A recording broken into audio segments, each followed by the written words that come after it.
நேர்களே, இப்போ வந்து வத்தக்குழம்பு வெரைட்டியில் கிங் ஆஃப் இதுன்னு சொல்லுவாங்க. என்னன்னு கேட்டிங்கன்னா, சின்ன வெங்காயம் போட்ட வத்தக்குழம்பு வந்து வத்தக்குழம்புலே டாப் ரேங்கிங்கில் இருக்கிறது அப்படின்னு சொல்லலாம்.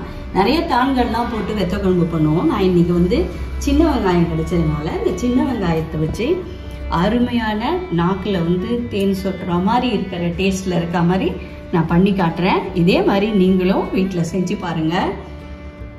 ரொம்ப ஈஸி தான், சிம்பிளாக பண்ணலாம். உங்களுக்கு தெரியாதுல்ல, இந்த மெத்தடையும் பார்த்து நீங்கள் வந்து உங்களோட கமெண்ட் எல்லாம் சொல்லுங்கள். இப்போ நம்ம குழம்பு ரெடி பண்ண போகலாமா நேர்களே? ஏற்கனவே நம்ம சின்ன வெங்காயத்தை தண்ணியில் ஊற வச்சுருந்தோம். அப்புறம் அந்த தோலை உரித்து இப்போ அடுத்த ஸ்டேஜுக்கு ரெடி பண்ணியிருக்கோம்.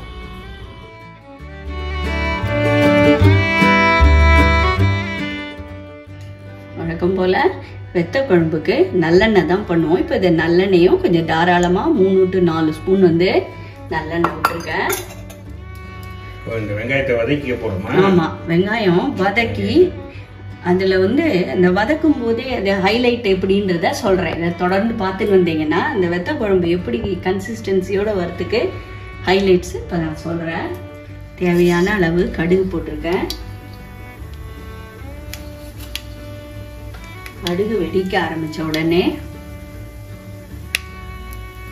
1/4 டீஸ்பூன் வெந்தயம், தோரம்பருப்பு 1 டீஸ்பூன் போடணும். எப்பயுமே வெத்த குழம்புக்கு தோரம்பருப்பு போட்டிங்கன்னா ஹைலைட்டாக நல்லாயிருக்கும். 1 வரமிளகா போட்டிருக்கேன். அதோட கருவேப்பிலை கிள்ளி போடுறேன்.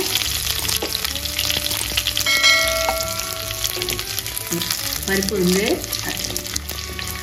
செவக்க வறுத்துக்கலாம். ரொம்ப கருகாமல் பார்த்துக்கணும். இல்லை வெந்தயம் போட்டனால கசப்பு வந்துடும், பார்த்து பண்ணணும்.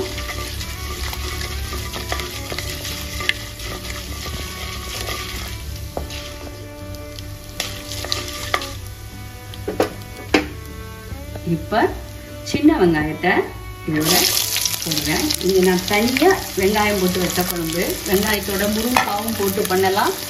நான் இங்கே பண்ணுறது வந்து இப்போ பண்ண போகிறது சின்ன வெங்காயம் போட்டுது. பூண்டு போட்டு பண்ணாலும் அருமையாக இருக்கும். நான் தனியாக வெங்காய வாசனை தனியாக திறந்துன்றதுக்காக வெங்காயம் வெத்த குழம்பு பண்ணுறேன்.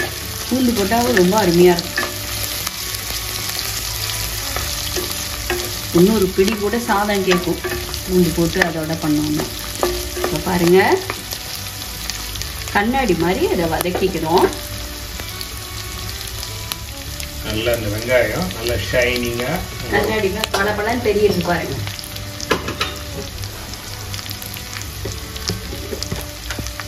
இப்போ என்ன ஆட் பண்ண போகிறோம்? இப்போ தான் பாருங்கள், இதில்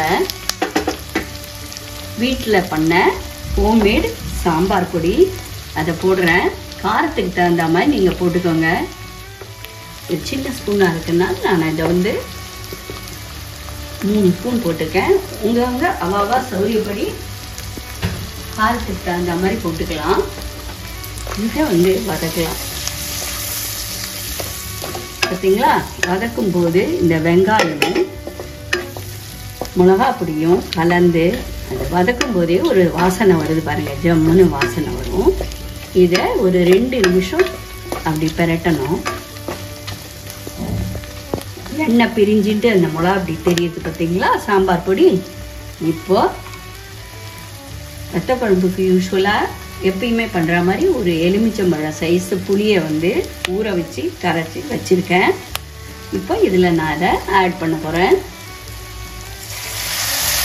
இது விடும்போதே அந்த வாசனை வரும் பார்த்தீங்களா, அதெல்லாமே ஒரு ஹைலைட் ஆகிறது தான் வெத்த குழம்பு.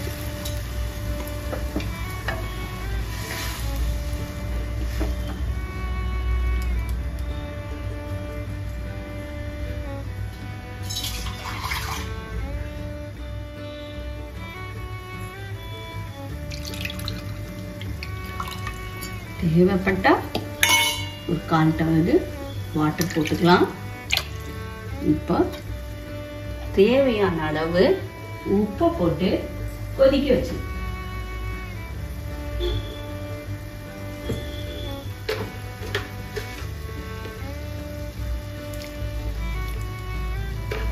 இந்த வெத்த குழம்புக்கு, வெங்காய வெத்த குழம்புக்கு ஒரு சின்ன பிஞ்சு வெல்லம் போடலாம். ஹைலைட் எதனாலன்னா அது ஒரு டேஸ்ட்டை வந்து என்ஹான்ஸ் பண்ணி கொடுக்கும்.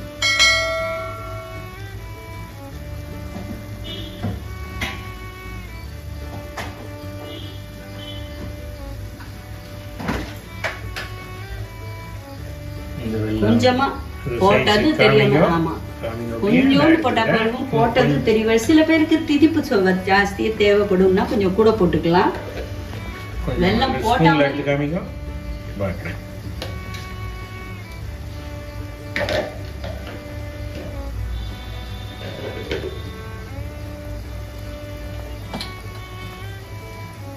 எல்லாம் வந்து போட்டா மாதிரி இருக்கக்கூடாது, போட்டதும் தெரியக்கூடாது. அதுதான் இதுல சீக்ரெட்டு. இப்போ குழம்பு வந்து கொதிக்க ஆரம்பிச்ச உடனே வாசனை வந்துடும். ஏன்னா சின்ன வெங்காயத்துக்கு பக்கத்தாத்துல கூட வந்து கேட்க வந்துடுவா, வெங்காயத்தை குழம்பு பண்ணிருக்கீங்களா, வாசனையா இருக்கே அப்படின்னு.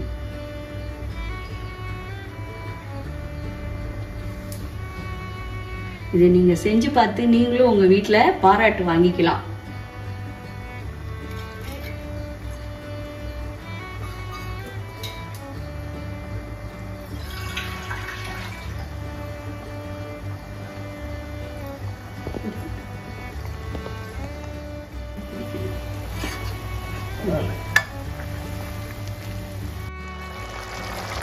இப்போ பாருங்க நேரங்களே, எவ்வளோ அழகா வெத்த குழம்பு நல்லா சுண்டி நல்லா வந்துட்டு பார்க்கறதுக்கே சாப்பிட்ற மாதிரி தோணும்.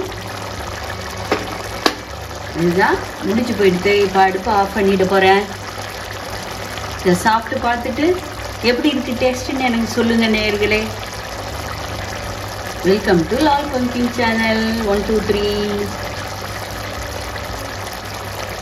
அருமையான சின்ன வெங்காய குழம்பு ரெடி. இப்போ இதோட கன்சிஸ்டன்சியை வேற ஒரு கண்டெய்னர்ல விட்டு காட்டணும்.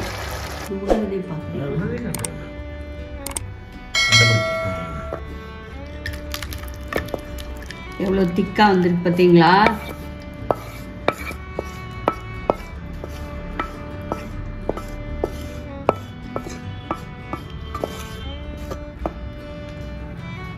அருமையான தேன் மாதிரி இருக்கிற வெங்காய வத்த குழம்பு ரெடி ஆயிடுது.